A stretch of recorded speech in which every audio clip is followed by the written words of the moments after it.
Cure పరిధిలో ఇందిరమ్మ ఇళ్లకు ముఖ్యమంత్రి రేవంత్ రెడ్డి కూకట్పల్లిలో మరి కాసేపట్లో శంకుస్థాపన చేయనున్నారు. 16 శాసనసభ నియోజకవర్గాల్లో తొలి విడత ఇందిరమ్మ ఇళ్ల టవర్స్ నిర్మించనున్నారు. ఇదే అంశంపై మా ప్రతినిధి శివరామకృష్ణ అందిస్తున్న గ్రౌండ్ రిపోర్ట్.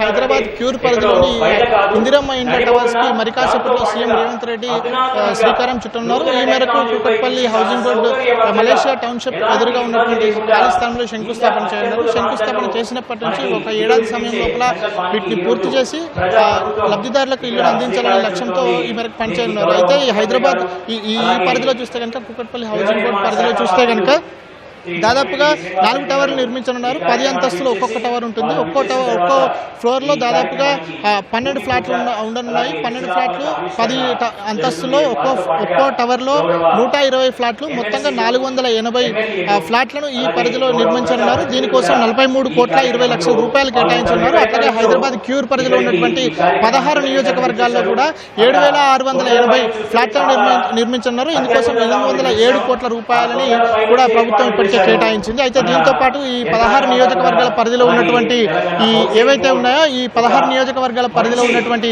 జనాలు మాత్రమే అప్లై చేసుకోవాలని చెప్పి కూడా ఇప్పటికే మంత్రి సూచించినటువంటి పరిస్థితి చూడొచ్చు. అయితే దాంట్లో ఈ 16 నియోజకవర్గాల పరిధిలో ఉన్నటువంటి వాళ్ళకి సంబంధించి ఈ అధికారులు ఏవైతే దరఖాస్తు చేసుకుంటారో ఆ దరఖాస్తు 15వ తేదీకి పూర్తి కానీ తర్వాత 20వ తేదీన లక్కీ డిప్ ద్వారా పూర్తి పారదర్శకంగా కూడా చేస్తున్నట్లుగా కూడా మంత్రి ఇప్పటికే ప్రకటించారు. ఇటీవల నిన్న చేసినటువంటి సమీక్షలో కూడా ప్రకటించారు. అయితే 20వ తేదీ తర్వాత లక్కీ డిప్ ద్వారా లబ్ధిదారులను ఎంపిక చేయడం చూశారు. అయితే ఈ అన్డివైడెడ్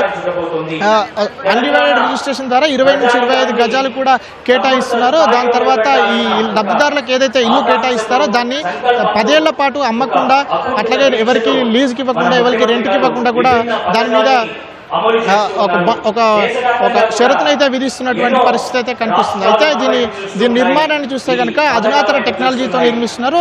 అయితే ఇందులో దాదాపు 520 స్క్వేర్ ఫీట్లు, అట్లాగే స్క్వేర్ ఫీట్లతో పాటు అట్లాగే 400 అడుగుల స్క్వేర్ కార్పెట్ ఏదైతే ఉంటుందో ఆ నివాస స్థలం విధంగా కూడా దీన్ని ఏర్పాటు చేస్తున్నారు. అయితే ఇవి దీంతో పాటు రాష్ట్ర వ్యాప్తంగా మొత్తం 1,00,000 ఇళ్లను ఇందిరమ్మ ఇళ్లను ఏర్పాటు చేయాలనే ఉద్దేశంలో భాగంగా కొనసాగుతుంది. రాష్ట్ర వ్యాప్తంగా కూడా ఇదే పరిస్థితిని క్రియేట్ చేస్తున్నారు. అయితే దీంతో పాటు నిన్న మంత్రి పొంగులేటి శ్రీనివాసరెడ్డి కూడా కేంద్ర గ్రామీణాభివృద్ధి శాఖ మంత్రి శివరాజ్ సింగ్ చౌహాన్కి దాదాపుగా 5,11,915 నూతన ఇళ్లను తెలంగాణకు మంజూరు చేయాలని చెప్పి కూడా నిన్న వినతి పత్రం అందజేశారు.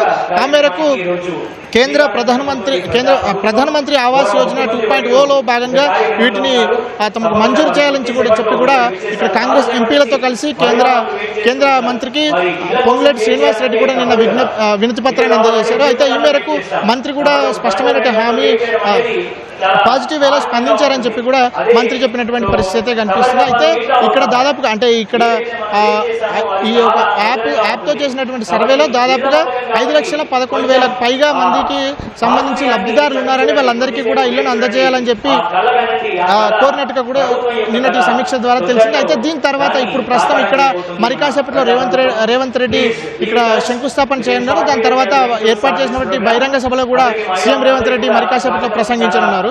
ఇది ఇక్కడ ఉన్నటువంటి తాజా పరిస్థితి. Over to studio.